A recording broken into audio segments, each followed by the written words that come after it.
Real Estate Guide to Staying Strong When Deals Die.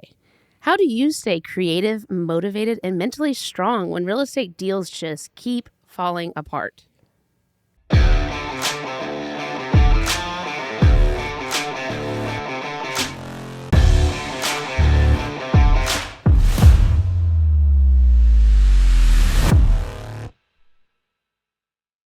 Welcome to the Open Books Podcast, where we discuss all things real estate, helping you take the load, less travel to real estate success. I got it. I'm your co-host, Curtis Haddock, alongside Brooke Massey and Casey Tuter. Welcome. Please like, subscribe, comment if you like today's content. And if you don't like today's content, then like, subscribe, follow if you like last week's content. Yeah, or do it anyway. You know, it's funny that we're talking about this episode today because this is literally the season that we're in, I feel like. Oh, yeah. It's kind of like, if I try to explain it very quickly, it's like buyers call me and say, hey, we're excited to buy, but we ain't paying that. Okay. We're not doing that. They're going to have to do whatever if they want to sell. And then on the flip side, the sellers are like, remember 2021? We want a part of that. So and we've already had to drop our price so much we paid to get to fair market value. Yeah, we paid $360 for this house in 2021, which was the top, and now we want $450. And if we don't get it, you didn't do your job. Well, and let's say that it's actually worth. Let's say it's actually worth $370. If maybe it came up a little bit, and then they're going to feel like that they already dropped just to get to the fair market price of $370. They're going to feel like they dropped it by $80,000 already. We lost $50,000. Those buyers, it's as is. Yeah. And those buyers better not ask for anything. Yeah. Mr. Realtor. Yeah, because this is a great home with a great price. It's actually the best lot Interest rate's not my fault. In the neighborhood, by the way. We have the best view. It's amazing location. It's like, oh, did you forget your house was built without a dining room and people kind of want that kind of thing? Yeah. Yeah, it's so it's just, this is the most to me, I feel like this has been the most stressful market I've been a part of, and I've been doing this for 10 years. I mean, COVID was very stressful for so many other reasons. But you were making money. But I was making money. You can deal with stress when you're making money. Yeah. When you're stressed and not making money, it's a whole nother mental toughness. I feel like this is like a pivotal moment where people are, they just got to learn. Like, that's what I'm telling myself right now. I have like tons of clients right now, and I'm like, that's not going to work. And they're like, okay, let's do it. And I'm like, okay. Then I get it back. No counter. Told you. we have a couple agents that have gotten fired recently because they've just been honest with their person, with the, one of our agents, that had a buyer that was trying to make an offer for like $60,000 under list and ask for closing costs. Man. And all our agent said was realistically, this is, I want to prepare you that this is most likely not going to be accepted. And you need to prepare for that. And they weren't having it. They fired her, went to another agent. And then guess what? They came closer to asking. They came crawling back. Oh, they did? They came crawling back.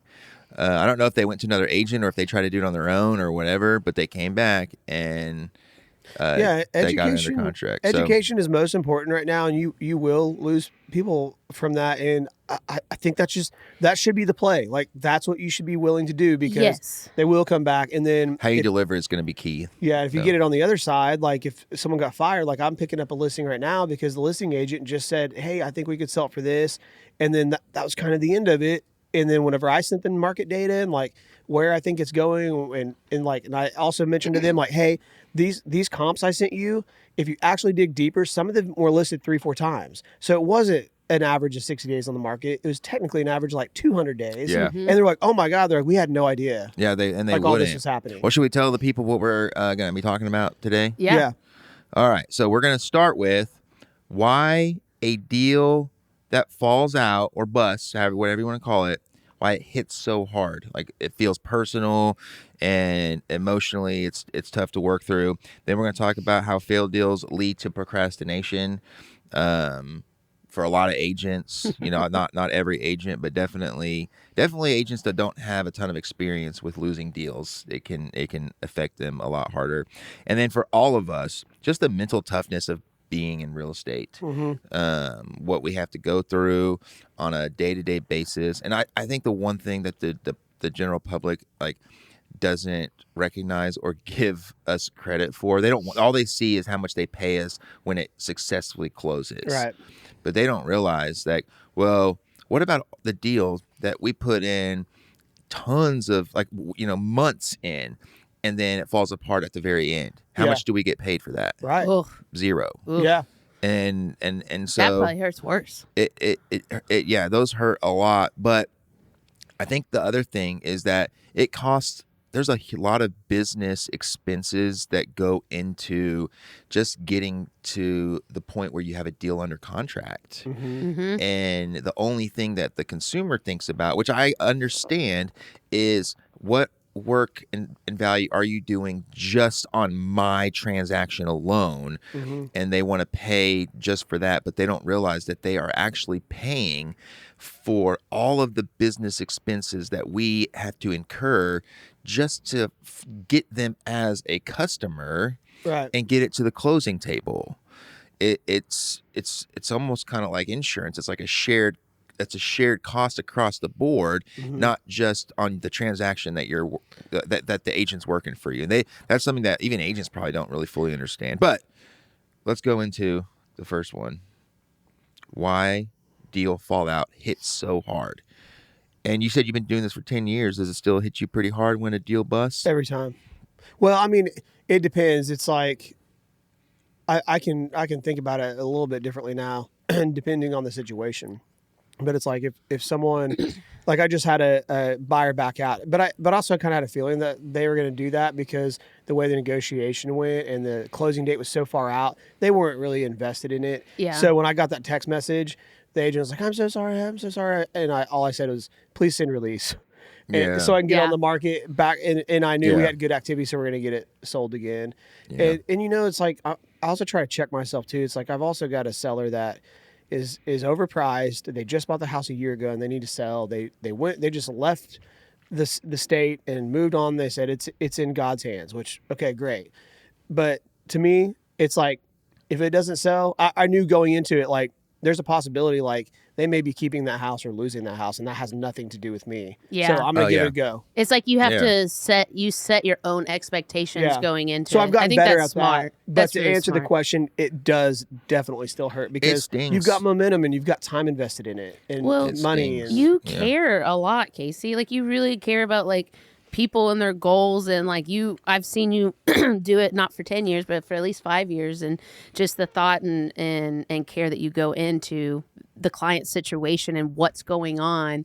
Like, you really do paint a picture for them. And so sometimes things are uncontrollable. Sometimes we can't always control how somebody else feels. If they truly feel that way, then that's what I always try to remind myself is like, I can't control your feelings. If you feel that way, and I know that I've done as much as I can, I've educated you the best I possibly can, and you make that decision, it has to be just, okay, well, we just move on. Yeah. Yep. Yeah. Oh, listen to this. This is crazy. This is kind of random. The listing that I'm picking up that expired, has had beautiful landscaping, and of course now all the landscaping is dead because it's winter. And I told but the pictures weren't great, and they were staged, and now they're not. It's empty. And I told the clients, I go, well, I think that I can actually get better quality photos overall, but I don't like the fact that all the landscaping is gone. I said, but I'll do this. I said, it's not a good chance. And I know what you guys are going to say after this. Recruit him. But I called the listing agent and I said, hey, I was like, you can tell me no. And if I were you, I might do the same thing. But would you mind if I could pay you like $20 a photo if you just let me use the exterior photos? He said, dude, he's like, you can just use whatever you need to because I want these people to get their house sold. And so, yeah. And I was like, I almost wanted to cry. Recruit them. Yeah. I'm gonna, but it's just like, I told him though, I was like, dude, that's like really big of you because that's not the reaction I was Typical expecting. reaction. Yeah. And I was like, and then I just felt guilty for taking the listing. And he was even like, I'm still going to try to get a buyer. How for guilty? him. Pay him a referral. Yeah. Well, I'm already. You don't paying feel that I'm already guilty. paying the relo company a massive referral. Oh, so it expired. Wait, so was it with the relo company when he had it too? Yeah. Okay. They wanted to use me originally. Relo company said no, you have to use one of our partners.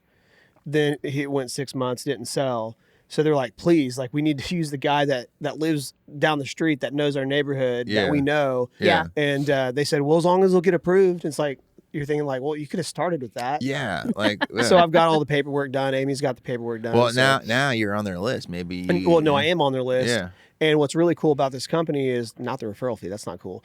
But of course, those fees help pay the commissions and all that. So I get it. Well, and it all gives the you more closing deals, costs. hopefully. Yeah. Well, if they take a buyout from the relo, all that seller has to do is say, Casey did a good job, and then they will call me and I can relist it for them.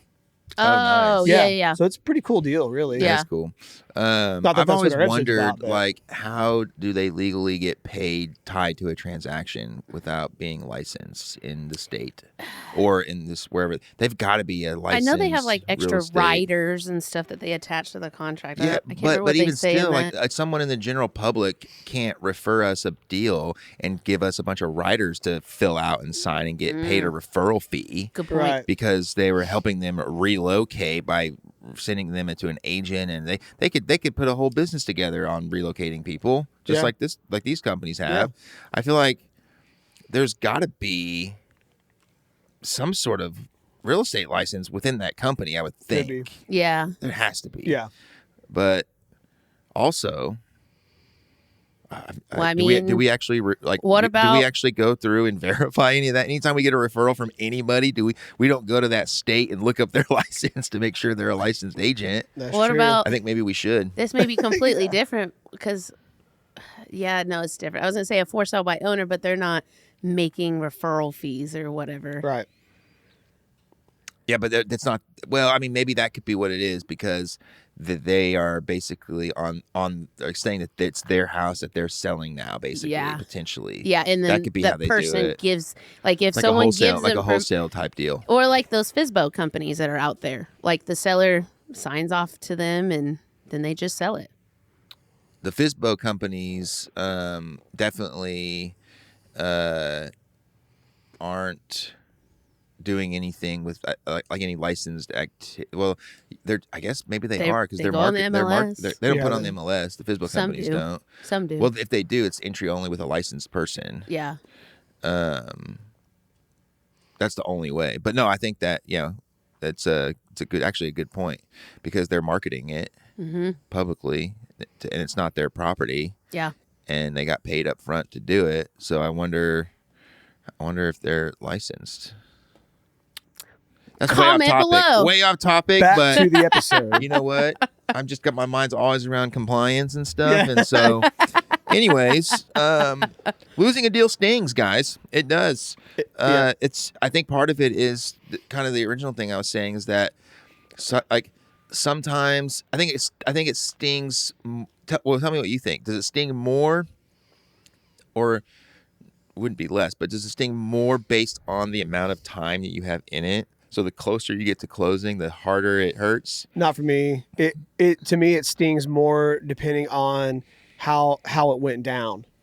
Yeah. I mean, yeah. So like if it's just something like my buyer loses their job like the day of closing, like that stings, but you still feel bad. I well mean, yeah, that's like you well can't shoot, help there's it. nothing you can do about it, and it's just one of those things that happen. It's not like they like call you up and like I think that we don't don't like want the this house or it paint doesn't on the feel good, and then they like go use a different agent or something like that. That just pisses you off. Sure, but I mean, I feel like if you get with somebody, say you meet someone at an open house, okay, and you go and show them, you do one like 2 or 3 showings with them, and then they call you and say, hey, we're actually gonna have to put a pause on this. I lost my job. Versus you show them 20 houses and go under contract, and it's the day we're closing, and then you get the same call. It's the same reason. Are you saying that it stings the exact same, like one versus the other? I would say yes. Only because I think it depends also how much you produce. As well. The time for me is kind of irrelevant. Yeah, that's what I mean. Not I for kind me. of average it out. It would sting no matter what, but it definitely would hit harder if you're the day before close. Like just being honest. Like Well, it's like yeah, You can be honest here, they Curtis. lost their job. Like I'm not gonna. ever hold that against anybody. I think it's the mindset on I'll say it though. stings more if it's closer to closing because you're expecting you're about to get paid. And yeah, now that's the whole point. And you might have been counting on it. And even to your point, if you produce a lot, like even Casey and I have talked about this, like even in COVID, when you had 19 deals under contract, 21. Well, you had to get to 19 to get to 21. At the time you had 19. Yeah. And you lost the deal, and you were like, man, it doesn't matter that I have 19 under contract. It still stung that you lost the deal. Yeah. I think it's just different for everybody because I think about things just a little bit differently. Like, because I know this is my job. I'm going to show up every day and I'm going to say the same stuff and have the same conversations with a majority of people. And it just so happens that sometimes I spend a little bit more time with some than others. And so it's like, it's just another day. Deals bust all the time. Things get under contract. People lose their jobs. It's just keep moving forward and keep looking forward. Yeah, keep looking forward. And then, if you have a plethora of deals under contract. Now, if it's like a $50,000 paycheck, that might sting a little bit more differently. But just in general, like every day, I'm showing up to work, I'm working, and I just know those things are going to happen. Yeah. Now, Brooke, so I have seen you react to deals being lost. And I'm not saying, like, I think what you're talking about is that, like I'm talking about time. Getting over it. Like, you can get over it a lot faster. I was answering more your question about, like, is it the time that you spent on this individual client that made you upset? Yeah, but it stings. Like what you're saying, it sounds like, is that, your mindset is, I'm going to show up and do the same activities every day regardless. And if I have a bunch of deals under contract, it happens. It's part of doing business. Mm-hmm. That wasn't really addressing the time thing.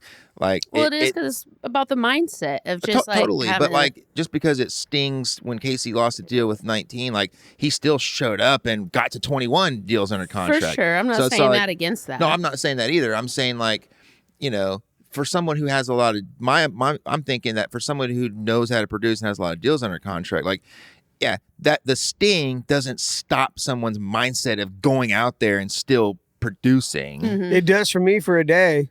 Yeah. Well, to the next point that we have on here, I think everyone just deals with it differently. Yeah, absolutely. Yeah, I don't think it's I do too. But I've seen your reactions to people who do stupid stuff. Well, she doesn't enjoy because it. That goes to how it happened. Yeah. It goes to how it happened, not the time. Well, that was part of my point. It's the point of the lack of respect. Yes. And it's like, dude, like so for example, last week I had a buyer that I had shown like 8 houses to. Mm-hmm. And she told me in the beginning that she wanted to buy one of her landlord's houses. And she said, but she said, it's probably not going to work out. It needs too much work. She just inherited like $250,000 from her parents that passed. And she never bought a house. Super sweet lady. We got along great. She let me coach her through the process. We wrote a contract. And she was supposed to sign it that day, and she never did. Yeah. Well, we also had 3 more to look at the next day. So I was like, okay, she's just kind of waiting just in case. But she won the house. Well, she sends me an email and says, I'm sorry, Casey, but I'm moving forward with my my landlord's mid-century house that I really want. It's just the one for me, blah, blah, blah. So I sent her an email back, said, hey, I understand you told me about that up front, but I was like, I can help you with that. Like, so you and your landlord are protected. Like, we could just figure out like a flat fee so I could write a contract. She said, no, thank you, but thanks for everything. And it's like, F you. Yeah, no. When yes. Like, she wouldn't even have a conversation. Like, what would that look like? Yeah. She didn't even. And we even set up like, hey, we need to make sure that we get a sewer scope because these houses are old. We need to make sure that you're not buying, mold, whatever the case is. Especially I'm trying to buying from a and landlord. then she's just gonna go sign whatever wherever. Like, good luck. So to me, speaking of how it's all different for everybody, like losing a deal is losing a deal. It stings no matter what to me, but the way that went down, then that makes me more feel how I feel about that individual person. Yes. And it brings out like inner like anger towards that person. Right. Almost like sometimes where I'm like, and I'm going to admit this, but like there have been times where that happens with a house I'm selling.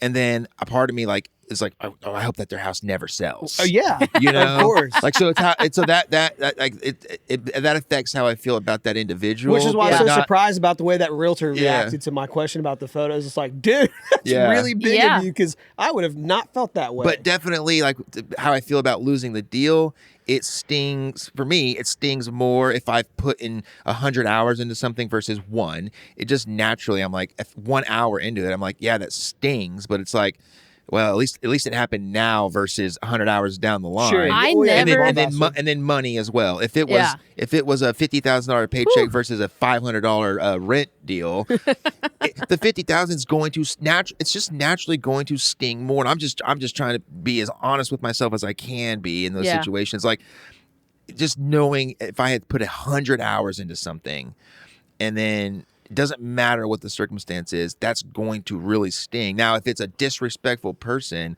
now I'm going to be angry at that person. Ugh. And then depending on how severe it is how long it'll take me to get over and sometimes, it. But it doesn't change like the day-to-day activities. No, and like just to like, I feel like the only like negative thing about what I said was like, you know, it's not like I'm not fighting for deals or I don't get upset, but I know myself, and I know like how upset it does make me, because I am success driven. I don't like failing. I mean, I understand that you have to fail at certain things, but when it comes to stuff like this, I'm good at this. I know how deals are going to, for the most part, pan out. And when people don't listen or they do something silly, I have to have in my mindset that it's okay that this happens, and I have to be okay Which is with why it. we have a job. And so keep moving forward. That's why I tell myself this every all the single time. one of us. This is why we have a job. Yes. And we're able to get through that. If the public doesn't like realtors and they want to get rid of us, then get rid of all of your emotions, pay the seller what they want, don't miss a deadline, close, and move on with your life. Then they can eliminate us. Make sure that all your taxes are paid and you don't have any liens. Like, do all those things. And then we don't have and then you don't need, then you don't need it. Because they teach you in school all this stuff that you need to know. Right. That was sarcasm. Yeah. Hey, I will say, to the point that you said something, and I don't think that there's anything that you have said, Brooke, that would even imply that it means that you don't fight for the deal. Yeah. Because I think we're strictly talking about the feeling that we get after we've lost the deal. But I will say, when it comes to fighting for the deal, one of the things that really that I struggle with, so much so that there was a time period where I actually have our processors send me, every time that we have a deal that busts in our company, I will reach out. Now, I've learned that by the time I get that email, it's too late. But I always want to call the agent and ask them, what happened? Yeah. And did you get someone else involved? And that goes for even you guys as like experienced producers. When a deal is falling apart, it's like, okay, you have a pretty good understanding of like, can I save this deal or not? For sure. Right? But I wish that more agents would lean on another experienced agent to get an outside perspective, to remove, because whether we admit it or not, we have emotions in these deals. Oh, so many. And I will totally admit. And whenever someone is ready to say just cancel the deal, so many agents, they just do the paperwork and they end it. Ugh. But if you get somebody else involved, and let them have a conversation with your buyer or your seller, there have been so many times where I have been able to save a deal because I called my mentor and said, what would you say? And there were times where I even said, hey, can you step in? Because they're not listening to me. Sometimes they need to hear it from another third party, even if it's the same thing, even if it's the exact same thing, and even if I think agents get afraid. Well, we work at the same company, so they're gonna think that we're, of course we're gonna say the same thing. We're in it together, but sometimes it's just the delivery, how it's said, the emotions are removed. Your mentor, whoever you go to, they have absolutely zero attachment to this deal. If it doesn't close, they don't have any time in it, right? And so they're going to be able to see it from a different light. They might be able to recommend something that you didn't even think about, regardless of your experience. It's like, have you thought about this, that? I mean, I wish that every agent would just get someone else involved before they just signed the paperwork. Well, because what I think is truly the hardest part of this job is the people that we have to deal with, because sometimes people don't tell you what they're actually thinking or what their motives are or what they're scared are, because sometimes they don't even know. Yeah. But if you go and to your point, Curtis, like if I call you, Casey calls you, or we just call our mentors in general, sometimes they may have dealt with that type of person, and they hear some of the key points that you're telling the mentor, and the mentor's like, oh, hey, well, why don't you ask him this question to maybe like change their mind and kind of go in a different direction. Because I mean, I have a client right now, one of my really good friends, and they're just really stuck on something that they don't need to be stuck on. And it's just like weird just learning that, and even though we're super close, I know them, you just don't know. So talking to different people and having that comes in is great. Jennifer and I, when we do our deals together, like we realize that like from the get-go, like Jennifer's the sweetheart and I'm the data and I'm the directness. And so sometimes people like to be direct and they want that. They want the data. Sometimes Jennifer has to call them sweetheart a couple times because I just can't do it. So yeah, I still think even if you have a team like that, like you're both emotionally tied to it. Yes. I think that it helps you guys more than the average agent having two different personalities to attack. But depending on how much interaction they've had with each of you, both of you are going to be emotionally tied to it because it's your income for both of you. Yeah. I still think, just at least talking it out with another agent that has no attachment to it is at least a good idea before you go. And I'll tell you, I have had agents that will come and call me and say, what can we do?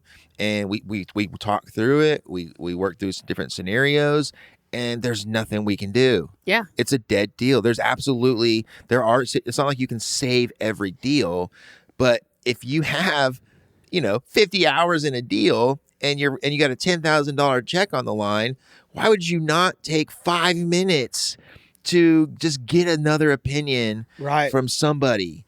I think we're so quick to just bust the deal. Well, it's because they let their emotions get in the way. Their emotions get in the way. It. Like, I'll just be all down about it. Yeah, and they just say, fine, if this is what you want, then good luck to your future. Emotional check. You should do those a lot. There's a lot of those deals, too, where they're dead in the water, and then the next day the buyer's like, we changed our mind. And you're like, yes, thank God. And then sometimes it's like, I wish you'd have told me that before I told the agent to F off. Right. Or I go, I am so glad I didn't call that agent yet. I do think you need to wait a night if you have the night before. It's because they could change their mind. And that's also why I think calling somebody will be helpful, because there have been times where I say, don't do anything. Give it the night, and if they feel the same way tomorrow, then okay, let's work through it. But we're all guilty of it. I mean, I have done it before, like where I just react, and I'm just like, fine. Yeah. One of your best mentor advices I ever got from you, Curtis, is like sometimes just don't respond. Yeah, time because is your best friend. I always want to respond to people, but I've really over my career, I've just you know what, they're going in timeout. And I put people in timeout, and it works almost every time. Time is your best friend, and they're going to reveal. I really haven't had a deal where that burned me. They're going to reveal emotions too when you don't respond, and they're thinking that they're going to be sitting there. Why aren't they responding? And then they're going to message you again. And then they're going to message your broker. Then they're going to message Curtis, and then they're going to message everybody. You're going to hear all their complaints, or hear. Or they might come to their senses. Like Casey said, if you wait long enough, one or two things is going to happen. You're going to find out what their true emotions are if you make them wait. Time is the best thing you can do. And whenever you're negotiating with the other side or with your customer, it's a huge asset. But we've kind of touched on some of the last 2 points, but how, Brooke won't be able to contribute to this next part. How failed deals lead to procrastination. Because she doesn't procrastinate. Thank you. Yeah. I was like, I don't know how to take this. Before he even says anything, you're going, in your head, you're going, Yes, it does. Yeah, I know. I'm like over here being defensive. Yeah, right? no, But because- I'm like, Try wait a me. minute. Because when it Was happened, that defensive or was that a compliment? well, no, it was based on what you said on the podcast, like that. If a deal busts to you, you keep doing your everyday You activities. just have to keep going. Yeah, I think for me, I think this one definitely depends on the individual. This has to do with how long does it take you to cope with the sting, the burn, Yeah. and how And how fast you you can cope. get over it. You know, I've gotten a lot better with, telling myself like, is there anything else I could do? There's not. Well, okay, get over it as fast as you can. And some advice by some therapists are, well, that's when you double down on stuff, because it's like then you can take your mind off. It's like, okay, so if I lose this deal, well, then I need to go make I got a bunch of phone calls. I got 5 more coming. Like go Yeah. immediately make those phone calls. Don't even wait till tomorrow during your prospecting time. Go do it now. Yeah, you So- used to be 'cause if like you it get a take you win. days to get like right. I mean, when you first got started, I mean, it would impact you at least 24 hours. Oh, I mean, it still does a lot of times, but I'll put a lot of other things into place, and then I'll just say, F it. Nothing I can do. I wasn't going to get that money anyways, so might as well move on. It wasn't in the car. I mean, yeah. So Yeah. I think how you overcome adversity is a big one with this.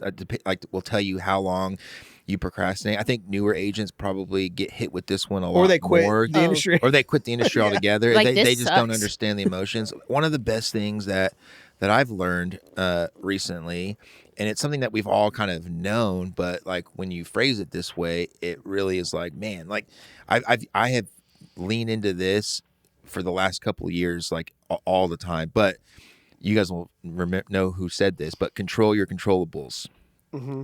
If it is outside of your control, there's absolutely nothing that you could have done about it. The only thing that is in your control is how you respond to things and the actions that you take and the decisions that you make in whatever situation that you're dealing with. Now, can you make a decision or say something that causes it to get worse or that makes the deal fall apart? Sure. Absolutely. But even if you do that, don't harp on it. You can still control what happens after that.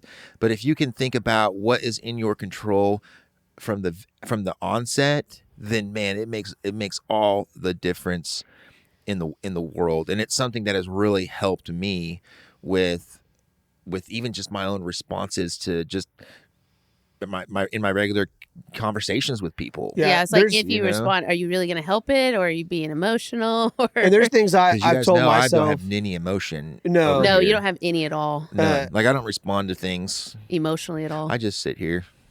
Yeah, that's And look right. pretty. It's pretty I just it's give pretty sarcastic. great advice. I struggle with anger because, like, when I get really mad, I just stay in that spot for a minute. I can too, yeah. And so- and mine's dangerous because I internalize it. I don't let it out. But- I let it out. I'll be pissed. Yeah. But then I don't know. Then I'm like really pissed, and then I kind of like get paralyzed for a little bit. Yeah. But I on would doing rather anything. internalize it to Well, to it's an better. extent. Well, it's better for other people. I need to get it Yes. out, because if I keep it in, it's probably not good. Oh, I like to I like to be bury it deep. I like to down. be I'm like direct with people. I mean, you guys, we don't have to get into this with me. You guys already know my past with some things, but like, all of this stems from our childhood too. Like and course. some of Oh, the yeah. things that we were, around. Like, how did our parents cope with this kind of thing? Way to go, mom and dad. Yeah, Just kidding. thanks. Right. I'm Yeah. just kidding. Well, we're Don't dealing with send our, this to our my clients mom. are dealing with that too. Oh, for So sure. then we're dealing with them and their parents and so trauma they gave them. and it's hard to have grace and understanding for people in those moments. It's like, Yeah. but it's one of those things where my response to things, I know where it comes from, but it has affected me way more than just my response. It has affected me to where I feel like deep shame for my responses. Uh-huh. And that is what causes me to be like, man, like A really good I need to apologizer. apologize to Shame. people. Yeah. I mean, I can't help it. And I grew up around it. And there's a few people in my life that like have actually witnessed, like what I grew up with, And so they like my wife, she definitely when it happens, like, and I have a response, she definitely like knows more than anyone, like, I would hope so, the trauma that I carry from it. And probably the best person in the world that I could have ever married because of how good she is at understanding that stuff. Yeah, well, and it's crazy. It's crazy because like even like simpler things, not around anger, like even like how you look at money. Like I've had to like same thing. I've really had to figure out how to break that, whatever they call it, that my parents taught me, because they just taught me to go get a job, put in your time, and don't spend any money because you might need it. It was never invest it. Yeah, so try save, to find save, something save, that makes save. the money, make your money make, because they didn't do it, so they don't know how to teach me. Yeah, but it's like all they did was trade time for money, and that's what they knew. Yeah, and of course now things are more expensive, so you need more money, and it's just like I'm having, now that I turned 40, I'm finally like I have to restructure that on my own. But I'm 40. Like I've spent It took time 15 years to figure it out. even thinking about it. Because you had to figure it out, and, Right? You know, and that's why I think we should, like, that's why comparing ourselves to other people is dangerous. Oh yeah, because they grew up you different. You didn't get someone to teach you this. Now that's not a good excuse to just say, to be like, okay, well, I'm just stuck in that mindset. You were in the information age. You can find too much. Yeah, stuff. but at least recognizing it and learning and starting to learn how to break those you know, cycles, generational curses. And it takes time, no matter how. And if you discover it at 40, 50, or even 60, like, that's the fact that you discovered it is the greatest thing, because then you can work on it, right? You know. So anyways, that's why don't compare yourself to anybody, because you don't know where people, how they grew up. You don't know what they started with. You could see someone that's out there crushing it, and they're like 10 years younger than you, and you're like, man, like, what are they doing that's so what if they could have inherited a bunch of money and got their start from that? They could have won the lottery. I mean, we don't know. Or they could have saved up, or they could have saved up $100,000 and put all of that down on an investment project that paid you off. weren't willing to do. Yeah. I think now that I'm getting older, or whatever. I mean, whatever. Yeah. Now that I'm getting older, I can actually look at younger people, you know, which is crazy. But yeah, I think, man, I can't stand, like, when I was coming up in the real estate industry, you know, we had some people here that were jealous of me because I was taking off. Yeah. And I mean, shame on you if you do that to a younger person. Yeah. Like, let them be successful. Let them thrive. Let them have their story. You might have paved the way to make their life easier. So there's a younger guy in general that I wanted to learn from, and so I was like, you know what? I'm not gonna compare myself to him. I'm gonna take him out to lunch and see what he did. He won't respond. I'm like, you know what? Forget you, man. I don't need you. I hope that you don't thrive. Yeah, that's right. Age is like, I feel like just like a big freaking excuse for a lot of people, and like even like with women, and they're like, as soon as you have a baby over 30, like, you're geriatric. Like, there's so much about age. Field. Yeah, but like, I don't know. I'm glad we had a baby in our 30s, you know, versus being 20. Yeah. But anyways, just about age in general, there's just so much about it. Or like if you turn 40 and then they see the 20-year-old just crushing it in real estate, and they're like, oh, it's just because they're young. No, you can do it whenever. It's just whenever you decide to make it happen. Right. It doesn't matter when it is in your life, because everyone's life is different, like we just said, and everyone has different seasons, and maybe you just need to do it in that season for whatever reason. Just believe in that and move forward. Yeah, I agree. You didn't even listen to my point. No, I agree. I'm just kidding. I agree. Okay, podcast is over. See y'all later. Don't quiz me on it. I mean, the last thing is just the mental toughness that we have to go through, and you know, and we've talked about it with each step, and I think the mental part of it applies probably to almost any topic that we go over on this podcast. I don't think people realize how tough this career is on people mentally, and why there's a burnout factor, such a large burnout factor that we deal with. You've got to, as much as you got to learn contracts and how to talk to people, you've really got to work on your mindset. Like, you really have to. You got to be mentally strong. I know but that if you'll you never have be a good perfect. mindset, it'll be fine. It'll be fine. And Yeah. you'll be And successful. having a good mindset is not being perfect and not ever being affected by things. It's how do you deal with it, because And your mindset will never be perfect. Because life hits everybody, and that's another thing that I'll see with agents is that life is an excuse. Whenever something bad happens, it gives them an excuse to procrastinate or to not do anything or to shut down. But then it's like, when you know what they're going through, some people, they're going through some really tough things. But then you look at an agent that's producing at a high level and you learn about something that they've gone through, and you're like, oh, well, why did that not stop them from making it? It's mindset. They decided to double down on the activities and to get through it. I mean, they still showed up even when life was knocking them down. You know, it's not how you hit, or what is the Rocky quote? It's not how you get, it's how you get knocked down and you get up and keep fighting, or whatever it is. Yeah, it's like, it doesn't matter how many times you get knocked down. It just matters if you get back up. Yeah. Right.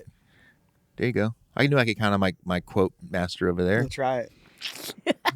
I don't know how you That's keep how I it sell in all your those head. houses. It probably Like, is. This brings me to a point.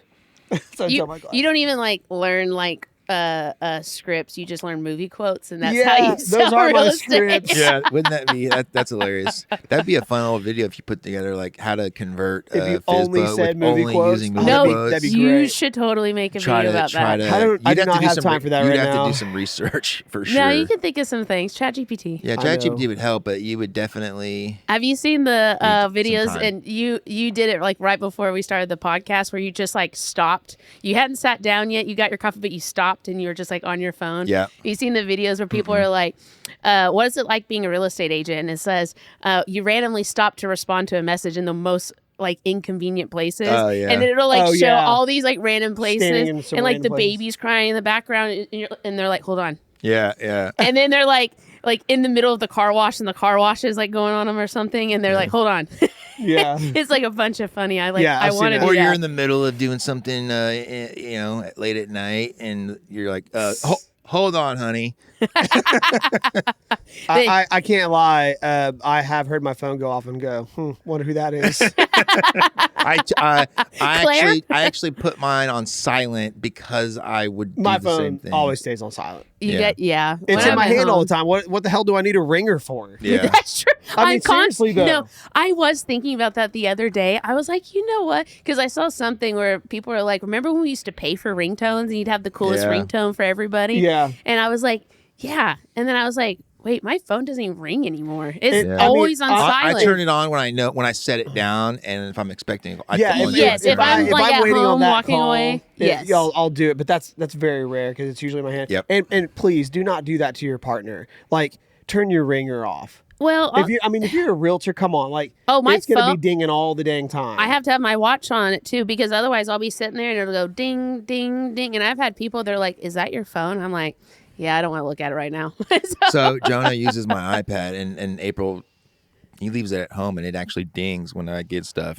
Oh, no. So Oh she'll my know. God. I'll come home, and she's like, "Man, you had a busy day, huh?" And I always forget. Like, "Oh yeah, you heard all that, huh? Yeah, you heard all those dings, did you?"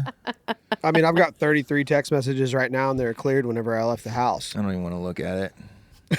Let's just. I mean, it's 9:00. I left the house at 7:15, Yeah, I don't want to look at it. and that's not my emails either. Let's wrap it up so we Okay. can 26. get to those 33 messages. Yeah, that's right. Well, guys, I hope that we connected with you today on a deep level. I hope that we can help you through those complicated situations with your clients. And if you guys liked what you heard or saw, comment, subscribe, like, hit the bell. It literally takes 2 seconds. So if you can't do that, I really wonder if you can even Then I hope sell a that house. you don't sell your house. Yeah, that's right. That's right. Anyways, I appreciate you guys for listening. We'll see you guys next time. Signing off, I'm Casey Tuter. This is Curtis Haddock and Brooke Massey. I missed it. You didn't even do I it, know, I got all Curtis. tired. I got sucked into my messages because I looked at them and then I got sucked in. Can't look at them. My whole day is ruined. Bye, now. everyone. Massey.